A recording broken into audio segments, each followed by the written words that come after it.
Hello friends, आपका स्वागत है हमारे यूट्यूब चैनल स्टडी बॉक्स में, जो कि क्रिएट किया गया है सिविल इंजीनियरिंग के लिए। तो आज का हमारा जो टॉपिक है वो है थियोडोलाइट एंड टैक्योमेट्री। और ये सेशन स्टार्ट करने से पहले अभी तक अगर आपने हमारा चैनल सब्सक्राइब नहीं किया है तो जल्दी से कर लीजिएगा, क्योंकि हमने आपको कहा है कि पूरे सिविल इंजीनियरिंग के क्वेश्चंस इस प्लेटफॉर्म पर आपको मिलने वाले हैं। चलिए, और हमारा टेलीग्राम चैनल भी आ चुका है, तो आपको जल्दी से इससे जुड़ जाना है ताकि आपको ये PPTs and others PDF importance जितने भी हैं आपको यहाँ पर मिल सके। चलिए फ्रेंड्स, स्टार्ट करते हैं आज का सेशन। आज एक ही लेक्चर में इन दोनों छोटे छोटे चैप्टर्स को अपन कंप्लीट कर देंगे। चलिए फ्रेंड्स, स्टार्ट करते हैं आज का पहला क्वेश्चन। उससे पहले आज आपके लिए एक मोटिवेशन है। ये सफलता हमारा परिचय दुनिया को करवाती है और असफलता हमें दुनिया का परिचय करवाती है। इसका मतलब यही है कि जब अगर आप पढ़ लिख कर सफल हो जाएंगे तो ये दुनिया आपका लोहा मानेगी, और असफल जो आदमी होता है उसको हर कोई धुतकारता है। इसीलिए अपन को कुछ करना है, कुछ मेहनत करके कुछ बनना है फ्रेंड्स। अपन को एग्ज़ाम क्लियर करना है, इसीलिए आपके लिए मोटिवेशन है ताकि आपको पढ़ने का थोड़ा जुनून आ जाए। चलिए फ्रेंड्स, नेक्स्ट अब स्टार्ट करते हैं आज का सेशन। तो फर्स्ट क्वेश्चन इज, चलिए फ्रेंड्स आप जल्दी से टाइप करके बताना है कि इसका आंसर क्या है। First question, the least count of theodolite. बहुत ही सिंपल क्वेश्चन जो एसएससी 2017 में पूछा गया था। जल्दी से फ्रेंड्स का आंसर बता दीजिए आप कि लीस्ट काउंट ऑफ थियोडोलाइट कितना होता है। बहुत ही सिंपल क्वेश्चन है, ज़्यादा कुछ समझाने का है नहीं इसमें। तो इसका लीस्ट काउंट होता है वो होता है 22। ओके फ्रेंड्स, थियोडोलाइट का जो लीस्ट काउंट होता है वो 22 होता है। लेकिन जो थियोडोलाइट से मार्केट में, ठीक है ना, और आप वो आजकल मतलब 1 सेकंड तक भी मेज़र कर सकते हैं, ठीक है ना। इसकी रेंज 1 सेकंड तक भी ये एंगल मेज़र कर सकता है। और थियोडोलाइट अपना हॉरिजॉन्टल और वर्टिकल एंगल दोनों को मेज़र करने के लिए काम आता है, ये आपको पता ही होगा। चलिए friends, next question, the most accurate instrument for measuring horizontal and vertical angle. ये क्वेश्चन तो आप देखते ही टिक मारना चाहिए अगर आपने ये चैप्टर थोड़ा सा भी ढंग से पढ़ा है तो फ्रेंड्स। चलिए फ्रेंड्स, कमेंट बॉक्स में जल्दी से टाइप कर दीजिए इसको। तो इसका एसएससी 2014 बहुत ही सिंपल क्वेश्चन पूछा था कि जो मोस्ट एक्यूरेट मेथड है, आपको पता है लेवलिंग से भी मोस्ट एंगल परफेक्ट नहीं आता है, कंपास भी आपका नहीं देता है, और चेन टेप भी नहीं देता। आपका थियोडोलाइट होता है वो सबसे एक्यूरेट मेथड है, क्योंकि ये रीड कर सकता है, इसमें डिस्क्रिपेंसी बहुत कम होती है फ्रेंड्स। इसीलिए ये 1 सेकंड तक एंगल मेज़र कर सकता है, हॉरिजॉन्टल वर्टिकल बहुत एंगल एक ही टाइम पे ये आपका मेज़र कर सकता है, इसलिए। चलिए friends, next question, the scale plate of a theodolite is. आपका जो स्केल प्लेट होता है, ठीक है, थियोडोलाइट के अंदर आपको पता है 2 प्लेट होता है, ठीक है। तो जो आपकी स्केल प्लेट होती है वो कौन सी प्लेट होती है, ये क्वेश्चन पूछा गया है। बहुत ही सिंपल क्वेश्चन है ये, अगर थोड़ा सा बेसिक, क्योंकि ये थियोडोलाइट वाला जो पोर्शन है बहुत ही थियोरेटिकल पोर्शन है, तो इसमें तो आपको रट्टा मारना ही पड़ेगा। कुछ चीज़ें हैं जो रटने जैसी है, और कुछ चीज़ें हैं जैसे थियोडोलाइट की जो वर्किंग है, पार्ट्स है, कुछ समझने का भी है, ठीक है। तो बिना थियोडोलाइट पे काम किए आप उसको नहीं समझ सकते। तो चलिए फ्रेंड्स, ये तो बहुत सिंपल क्वेश्चन है। अगर कॉम्पिटिटिव के हिसाब से देखें तो स्केल प्लेट जो आपका होता है, इसमें 2 प्लेट होती है, एक अपर प्लेट होती है, एक लोअर प्लेट होती है, ये तो आप सबको पता होगा। अब स्केल प्लेट कौन सी होती है, तो आपका जो स्केल प्लेट होता है फ्रेंड्स वो होता है आपका लोअर प्लेट। कौन सा होता है? Lower plate. इसे ही हम बोलते हैं स्केल प्लेट, इसको बोलते हैं स्केल प्लेट। अब इसको स्केल प्लेट क्यों बोलते हैं फ्रेंड्स? क्योंकि इसके ऊपर ही अपनी स्केल होती है, मतलब ये ग्रेजुएटेड सर्कल रिंग्स होता है, ग्रेजुएटेड सर्कल होता है, उसके ऊपर रीडिंग लिखी होती है 0 डिग्री टू 360 डिग्री, ठीक है ना फ्रेंड्स। इसके ऊपर रीडिंग होती है 0 टू 360 डिग्री जब, ठीक है। और जो आपका अपर प्लेट होता है उसको बोलते हैं अपना वर्नियर प्लेट भी बोलते हैं इसको, और ये भी नाम याद रखना है आपको, ठीक है। इसको वर्नियर प्लेट बोलते हैं। वर्नियर प्लेट, ठीक है। और जो आपका जो लोअर प्लेट होता है उसका जो डाया होता है, ठीक है, उसी से अपन साइज ऑफ थियोडोलाइट पता करते हैं फ्रेंड्स, ठीक है। ये क्वेश्चन भी पूछा गया है। तो चलिए नेक्स्ट क्वेश्चन। तो फ्रेंड्स नेक्स्ट क्वेश्चन है अपना, the multiplying constant of a theodolite is.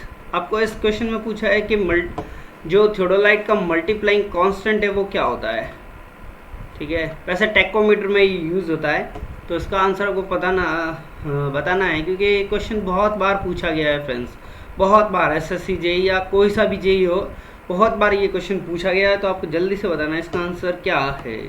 Multiplying constant and additive constant, दो कांस्टेंट आपने पढ़े होंगे, एडिटिव, ये आपका एडिटिव कांस्टेंट, ठीक है। मल्टीप्लाइंग कांस्टेंट आपका क्या होता है और एडिटिव कांस्टेंट, दोनों को ही आपको अच्छे से पढ़ लेना है फ्रेंड्स, दोनों के फॉर्मूले याद रखने हैं, ठीक है फ्रेंड्स। तो इसका जो आपका आंसर हो जाएगा ये आएगा F/I, आपका मल्टीप्लाइंग कांस्टेंट होता है, यानी कि focal length of objective upon I होता है आपका स्टेडिया इंटरवल, ठीक है फ्रेंड्स। और जो यहाँ पे आपका जो मैंने बताया एडिटिव जो कांस्टेंट होता है वो होता है आपका F+D, ठीक है। F तो वही है फोकल लेंथ, लेकिन जो D है वो होता है आपका distance between objective and the vertical axis of the tachometer, ठीक है, आपका ये होता है। तो ये चीज़ आपको याद रखना है। और इसमें एक चीज़ और याद रखना है आपको कि multiply constant and additive constant tachometer के लिए कितना होगा, ये क्वेश्चन भी मैंने इसमें डाला है, तो तब अपन वहीं पे डिस्कस करेंगे इसको। तो नेक्स्ट क्वेश्चन, चलिए ये क्वेश्चन आ भी गया है, देख लीजिए आप ये क्वेश्चन कितना इंपॉर्टेंट है। 4, 10, 12, 14, तकरीबन 4 से 5 बार ये एसएससी में पूछ लिया है। तो ये क्वेश्चन आपको अच्छे से कर लेना है, क्योंकि बार बार यहाँ से पूछा जा रहा है, यानी कि ये स्टार क्वेश्चन है, ठीक है। एसएससी या कोई सा भी जेई इसको इस क्वेश्चन को बार बार पूछ रहा है। For tachometer the additive and multiplying constant respectively are, तो आपका टैकोमीटर के लिए एडिटिव और मल्टीप्लाइंग कांस्टेंट है वो कितना होता है फ्रेंड्स, ये आपको जल्दी से बताना है। इसका आंसर क्या है, बहुत ही सिंपल क्वेश्चन है, जो इसका वैल्यू है ये आपको याद रखना है, ठीक है फ्रेंड्स। तो ये जो होता है अपना एडिटिव एंड मल्टीप्लाइंग कांस्टेंट, आपको पता है एडिटिव टैकोमीटर के लिए एडिटिव जो कांस्टेंट है वो 0 होता है, एंड जो मल्टीप्लाइंग कांस्टेंट है वो आपका 100 होता है, ठीक है। और ये चीज़ आपको याद रखना है, क्योंकि इसके बेस पे जो न्यूमेरिकल पूछे जाते हैं उसमें भी ये यूज़ होता है फ्रेंड्स, इसीलिए ये आपको चीज़ याद रखनी पड़ेगी। तो इसका आंसर है 0 एंड 100 फॉर टैकोमीटर, एडिटिव आपका 0 एंड जो आपका मल्टीप्लाइंग कांस्टेंट है वो आपका 100 हो जाएगा फ्रेंड्स, ठीक है। A question A answer right है आपका। Next question, the bubble tube parallel to the telescope of a theodolite should be more sensitive since it control, जो आपका बबल ट्यूब होता है, बबल ट्यूब क्या करता है आपका जो सेंटरिंग पर्पज़ के लिए काम आता है, ठीक है। मतलब इंस्ट्रूमेंट को जब टेम्परेरी एडजस्टमेंट करते हैं, जब सेटिंग आउट करते हैं पहली ही चीज़, तब ये यूज़ होता है आपका बबल ट्यूब। बबल ट्यूब को सेंटर में ला के फिर उस तो सेंटर में क्यों लाते हैं, ठीक है ना, क्योंकि ये मोर सेंटर में लाने का होता है, इसका एक कारण होता है, वही कारण ये पूछा है यहाँ पे, ठीक है ना, कि bubble tube parallel to telescope a theodolite should be more sensitive since in control, ठीक है। क्योंकि एक बबल ट्यूब किसको कंट्रोल करता है, आपका हॉरिजॉन्टल एक्सिस को करता है। किसको करता है, हॉरिजॉन्टल एक्सिस कह दो या टर्नियन एक्सिस कह दो, एक ही बात है, ठीक है। तो ये जब आपका अगर ट्रूली हॉरिजॉन्टल एक्सिस नहीं होगा तो आपका रीडिंग चेंज आ जाएगा, सब गड़बड़ हो जाएगा, ठीक है फ्रेंड्स। तो इसका आंसर आपको याद रखना है, हॉरिजॉन्टल एक्सिस को बबल ट्यूब है उसके पैरेलल वो उसको कंट्रोल करता है। चलिए next question, question number 7, the difference between face left and face right observation of a theodolite is 3 degree, the error कितना होगा इसमें। फ्रेंड्स ये क्वेश्चन बहुत सिंपल है, अगर आपको कॉन्सेप्ट क्लियर है तो कि face left and face right observation क्या होता है, ठीक है। जब आप लेफ्ट साइड से जो आपका जो ग्रेजुएटेड सर्कल है उसके लेफ्ट साइड से जब आप अपना रीडिंग ले रहे हो तो फेस लेफ्ट कहलाता है, और अगर राइट साइड से ले रहे हो तो फेस राइट कहलाता है। ठीक है, अब उनका जो डिफरेंस दिया गया है फ्रेंड्स, आपको डिफरेंस 3 सेकंड गिवन है। ठीक है, तो हमेशा उसका एवरेज हो जाता है। ठीक है, जो फेस लेफ्ट है और राइट है उन दोनों का अपन एवरेज रीडिंग लेते हैं। ठीक है ना, तो जब एरर पूछा है कि ऑब्जर्वेशन 3 सेकंड आ रहा है इनका बीच का डिफरेंस, तो दोनों को एरर को एक्यूमुलेट करने के लिए अपन डिवाइडेड बाय उसका, जब फेस लेफ्ट और राइट है तो डिवाइडेड बाय 2 कर देंगे, क्योंकि 2 ऑब्जर्वेशन अपन ने लिए हैं। तो जब 3 सेकंड को मैं डिवाइड करूँगा 2 से, तो ये आपका आ जाएगा 1 मिनट 30 सेकेंड। तो ये आपका सिंपल सा क्वेश्चन आंसर था, तो बी आंसर का करेक्ट आ जाएगा। चलिए next question. An analytic lens is provided in, आपका जो एनालिटिक लेंस होता है वो किस में प्रोवाइड करते हैं अपन? चलिए फ्रेंड्स जल्दी से बताइए किस में करते हैं। ये बहुत ही सिंपल क्वेश्चन है, कुछ भी नहीं है इसमें। ठीक है, तो जल्दी से इसका आंसर आपको बताना है। जो एनालिटिक लेंस होता है, ठीक है ना, उसी लेंस के जो एडिटिव और जो आपका मल्टीप्लाइंग कांस्टेंट था वो एनालिटिक लेंस का ही होता है। ठीक है ना, तो एनालिटिक लेंस किस में होते हैं फ्रेंड्स? टैक्योमीटर में होते हैं। ये फ्रेंड्स ये बहुत ही सिंपल की क्वेश्चन है, तो ये चीज़ तो बेसिक है, बिल्कुल आपको याद ही होनी चाहिए। ठीक है, चलिए तो next question. In a theodolite the line of collimation या लाइन ऑफ साइट भी हो सकते हैं इसे, इस केस में तो जो होती है उसका कंडीशन पूछा है कि लाइन ऑफ आपका कॉलिमेशन होता है वो किसके परपेंडिकुलर किसके पैरेलल होता है। तो ये क्वेश्चन आपको पूछा गया है फ्रेंड्स, तो इसका आंसर आपको जल्दी से बताना है कि इसका आंसर क्या है। और ऐसा क्वेश्चन ये मैं इसको इम्पोर्टेंट ज़्यादा मानता हूँ कि ऐसा क्वेश्चन अब की बार पूछा जा सकता है आपका जेई एग्ज़ाम में, कोई सा भी जेई हो, एसएससी में खास करके ये क्वेश्चन बहुत अच्छा क्वेश्चन बनता है। ठीक है ना, तो ये चीज़ आपको याद रखना है। तो फर्स्ट ऑप्शन है parallel to axis of plate level. ठीक है, तो एक्सिस ऑफ प्लेट लेवल के परपेंडिकुलर होता है, सॉरी पैरेलल होता है क्या? पैरेलल नहीं होता है फ्रेंड्स, यहाँ पे परपेंडिकुलर होता है आपका। ठीक है, पैरेलल टू वर्टिकल एक्सिस,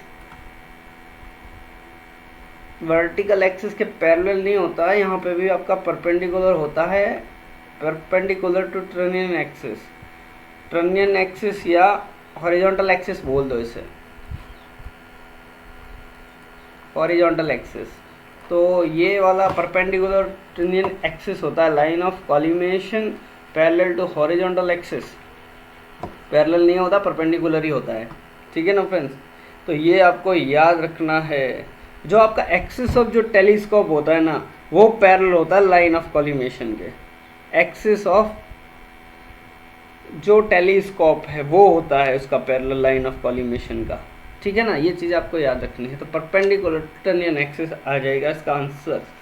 ये अपना परमानेंट एडजस्टमेंट्स है, तो ये आपको याद रखने हैं, 3-4 हैं, देख लेना आप अच्छे से। चलिए next question. How does the size of the theodolite specified? चलिए ये क्वेश्चन मैं पहले ही बता चुका हूँ आपको कि ये जो साइज ऑफ थियोडोलाइट है वो किससे अपन पता करते हैं। तो ये बहुत ही सिंपल क्वेश्चन है, आपको आना चाहिए फ्रेंड्स। तो ये वाला इसका आंसर आपका हो जाएगा by the diameter of lower plate. मैंने ये क्वेश्चन आपको पता है जब आपका स्केल प्लेट बोला था।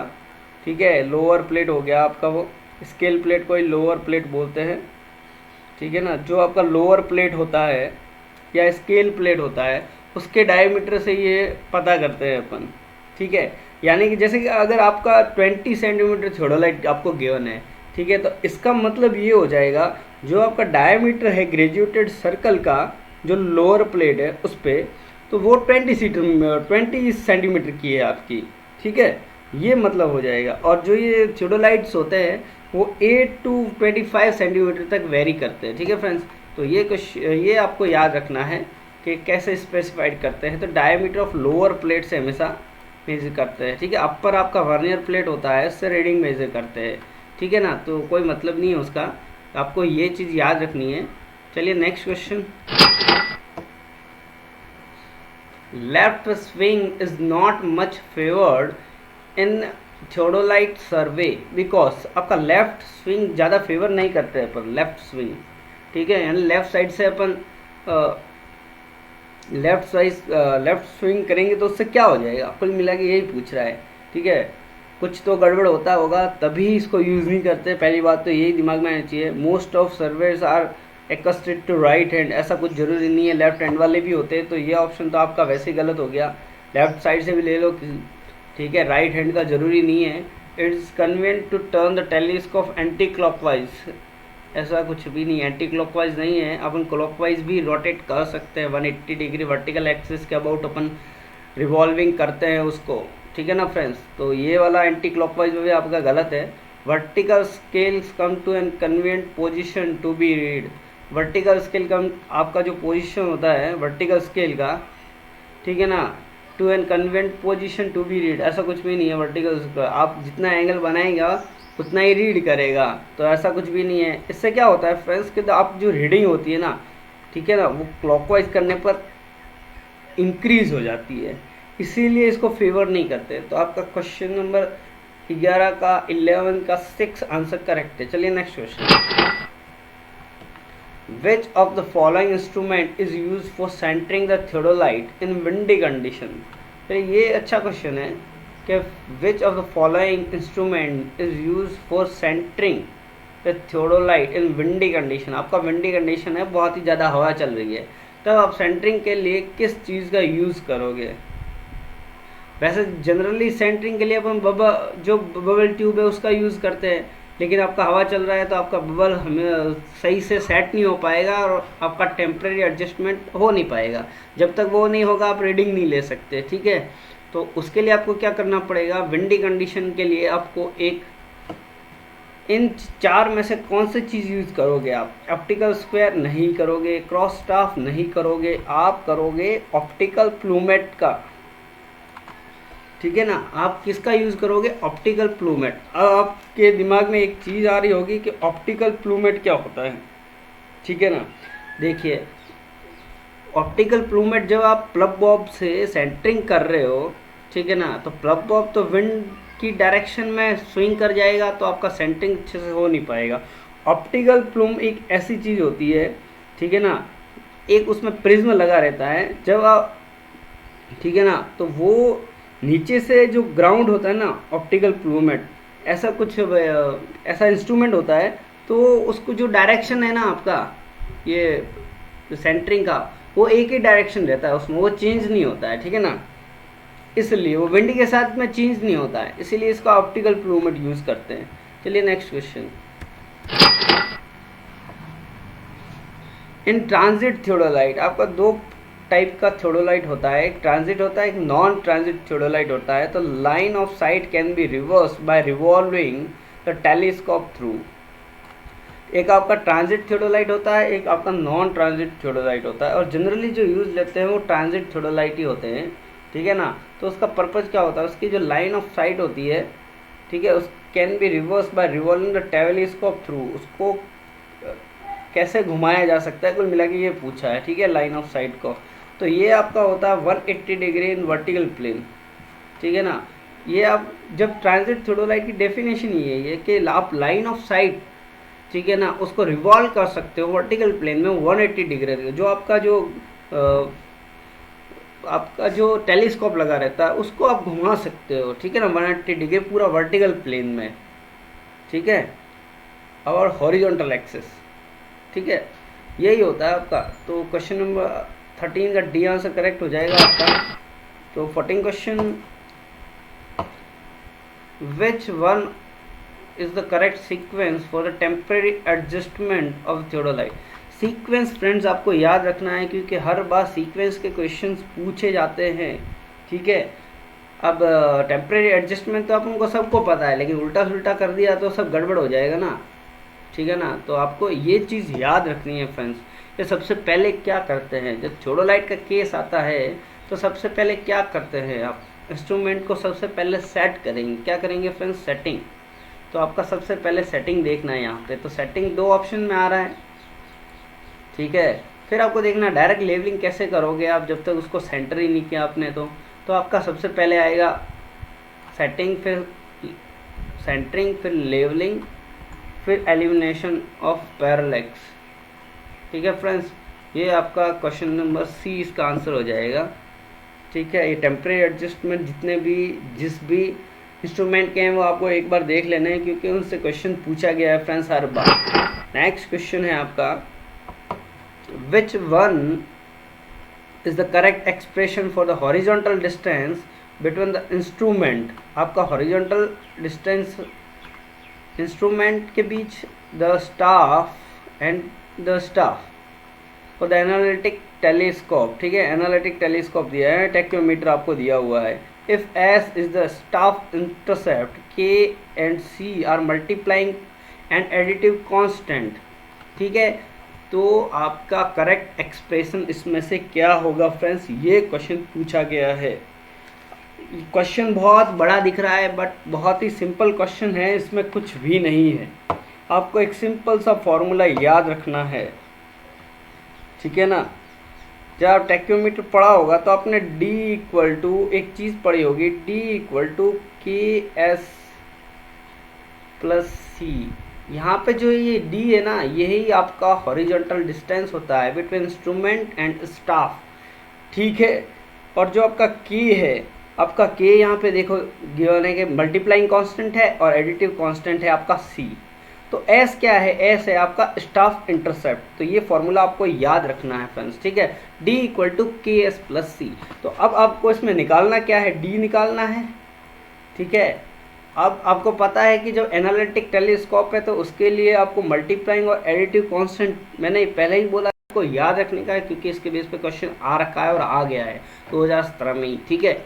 तो ये क्वेश्चन आपको जब आपका मल्टीप्लाइंग कांस्टेंट आपको पता है एनालिटिक लेंस के लिए 100 होता है friends, into S staff intercept, plus जो आपका एडिटिव कांस्टेंट होता है वो एनालिटिक लेंस के लिए 0 होता है, ठीक है। तो आपका आंसर इसका आ गया D इक्वल टू 100S। मतलब आपको सिर्फ वैल्यू याद रखनी थी, आपका ये क्वेश्चन आ गया 100, D इक्वल टू 100S। तो आपको इसमें देख लेना है कि इसमें 100S कहाँ आ रहा है फ्रेंड्स। तो एक ही ऑप्शन है, D ऑप्शन करेक्ट हो जाएगा आपका। नेक्स्ट क्वेश्चन, चलिए एक और क्वेश्चन आ गया, calculate the horizontal distance between the staff and instrument if the staff reading. आपका अब की बार क्या है, जो स्टाफ रीडिंग है यानी जो आपका स्टाफ इंटरसेप्ट है वो आपको नहीं देकर स्टाफ रीडिंग दे दी है। तो आपको स्टाफ इंटरसेप्ट निकालना है सबसे पहले इसमें, ठीक है फ्रेंड। ये वाला which correspond to lower upper horizontal line of cross hair the lens of the telescope of a tachometer of an analytic lens, ठीक है। एनालिटिक लेंस आपको गिवन है, ठीक है। आपको तो एक ही फॉर्मूला याद है फ्रेंड्स इसका, ठीक है। जब आपको horizontal distance staff and vertical axis of tacheometer के बीच में जब निकालना है तो एक ही चीज़ है आपके पास कि D equal to KS plus C। ये चीज़ आपको याद रखनी है बस, K प्लस C, ठीक है। अब आपको इसमें गिवन क्या है, K और C तो अपन को पता है एनालिटिक लेंस के लिए क्या होता है, K आपका 100 होता है, C आपका जो एडिटिव कांस्टेंट है उसका ये 0 होता है। तो D इक्वल टू आपका वैसे ही हो गया, सिर्फ K और S, C तो 0 हो गया। तो D इक्वल टू K और S, K तो 100 है, 100 इंटू S करना है यहाँ पे, 100S आएगा। अब S क्या है, ठीक है। तो आपका जो फाइनल रीडिंग माइनस, मतलब ये वाला चीज़ पूछ रहा है, मैं आपको यहाँ से चलो बता ही देता हूँ, ये वाला यहाँ से, ठीक है। ये इंस्ट्रूमेंट है, यहाँ पे आपका स्टाफ लगा रखा है, तो यहाँ से ये वाली तो आपकी लाइन ऑफ साइट है, ये वाला एक रीडिंग गिवन है, ये वाला एक रीडिंग के लिए गिवन है। तो यहाँ से यहाँ तक का आपका स्टाफ इंटरसेप्ट हो जाएगा। तो ये आपको 1.4 गिवन है यहाँ पे, ये वाला डिस्टेंस यहाँ से इंस्ट्रूमेंट के बीच सेंटर से लेके जो स्टाफ तक है ये आपका डिस्टेंस हो जाएगा, ठीक है। ये आपका S हो गया स्टाफ इंटरसेप्ट। तो 2.9 मीटर माइनस 1.4 मीटर जब करेंगे तो ये आ गया आपका 1.5। ठीक है फ्रेंड्स, 1.5 मीटर, ये क्या हो गया आपका स्टाफ इंटरसेप्ट। अब इसको यहाँ से 100 से मल्टीप्लाई कर देंगे तो 150 आपका आंसर आ जाएगा। तो सी आंसर करेक्ट आंसर है इसका। चलिए next question, which method of surveying distance and elevation involving measuring the vertical angle of the graduation on staff using the principle of trigonometry. अब ट्रिग्नोमेट्री का जो प्रिंसिपल यूज़ करके आपका जो distance है एलिवेशन का और आपका वर्टिकल एंगल है वो कैसे जो जिससे निकालते हैं उस मेथड को बोलते क्या है फ्रेंड्स, ये क्वेश्चन पूछ लिया है आपका लेटेस्ट जो पिछली बार का एसएससी जेईई एग्ज़ाम 2018 वाला जो 19 में हुआ था उसमें पूछा गया था ये। ठीक है ना, तो ये आपका टेक्योमेट्री कहलाता है। क्या कहलाता है? टेक्योमेट्री। जब आपका डिस्टेंस निकालते हो और एनुअल, ठीक है, उस और वर्टिकल एंगल निकालते हो उसको। ठीक है, ट्रैवर्सिंग तो पता ही है आपको, अपन पढ़ चुके हैं, जो सीरीज ऑफ कनेक्टेड लाइंस। ठीक है, सीरीज ऑफ कनेक्टेड लाइंस होती है जिसके आपको डायरेक्शन पता है, उसको पूरा ट्रैवर्स अपन ड्रॉ करते हैं। ठीक है, उसमें कुछ भी नहीं है। ट्रिगोनोमेट्री भी यही है, कुछ भी नहीं है। ट्रिग्नोमेट्री का यूज़ करके ये अपन करते हैं। तो ट्रैंगुलेशन क्या होता है? ट्रैंगुलेशन, ट्रैंगल का बनना। ट्रैंगल कैसा ट्रैंगल बना? नेटवर्क ऑफ ट्रैंगल्स होता है कुल मिला के, जहाँ पे आपके जो कंट्रोल नेटवर्क्स है ना, ठीक है, यहाँ 2 पॉइंट से मिलकर आपका स्टेशंस बनते हैं। ठीक है, उनको एक्यूरेटली अपन मेज़र करते हैं और कुछ भी नहीं है उसमें। सिंपल सा क्वेश्चन है। चलिए, टेक्योमेट्री आपको याद रखना है, डेफिनेशन पूछा था इसमें। Next question, calculate the distance between the instrument and staff readings are multiplying constant given है। additive constant आपको यहाँ पे अब की बार 0 न दे के 10 दे दिया गया, 3 रीडिंग्स दे दी है। अब यहाँ पे आपको जब स्टाफ रीडिंग 3 दे दी गई उससे कोई मतलब नहीं है। आपका जो स्टाफ इंटरसेप्ट होता है यानी पूरा जो लास्ट रीडिंग, ठीक है ना, स्टाफ इंटरसेप्ट आपको ये चीज़ याद रखनी है, आपका जो सबसे हायर रीडिंग है और आपका सबसे लोअर रीडिंग है उसको आपको माइनस कर देना और कुछ भी नहीं करना है। ठीक है, तो यहाँ पे देखिए 2 पॉइंट, या आपको फॉर्मूला तो पता ही है कि D इक्वल टू, मेरा फॉर्मूला क्या होता है? D equal to KS plus C। ठीक है, तो यहाँ पे जब C 10 गिवन है तो 10 आ जाएगा, प्लस K तो आपका 100 है ही, गिवन भी है, इनटू S आपका क्या हो जाएगा देख लीजिए, 1.56 है या 2.56 मीटर है। तो 2.56 माइनस 1.56 मीटर हो गया, मतलब कि 1 मीटर आपका स्टाफ इंटरसेप्ट आ गया। 100 इंटू 1 तो 100 प्लस 10 यानी 1010 आपका आंसर। बहुत ही सिंपल क्वेश्चन था फ्रेंड्स, कुछ भी नहीं था इसमें। ठीक है ना, 3 रीडिंग्स देखकर लोग डर गए कि इसमें पता नहीं क्या करना है, इन्होंने ये बीच का इंटरसेप्ट निकाल दिया। एस होता है, एस आपका पूरा intercept, last reading minus first reading या first reading minus last reading. ठीक है, जो भी पॉजिटिव है वो आपको निकाल देना है, वो आंसर आ जाएगा आपका। चलिए नेक्स्ट क्वेश्चन,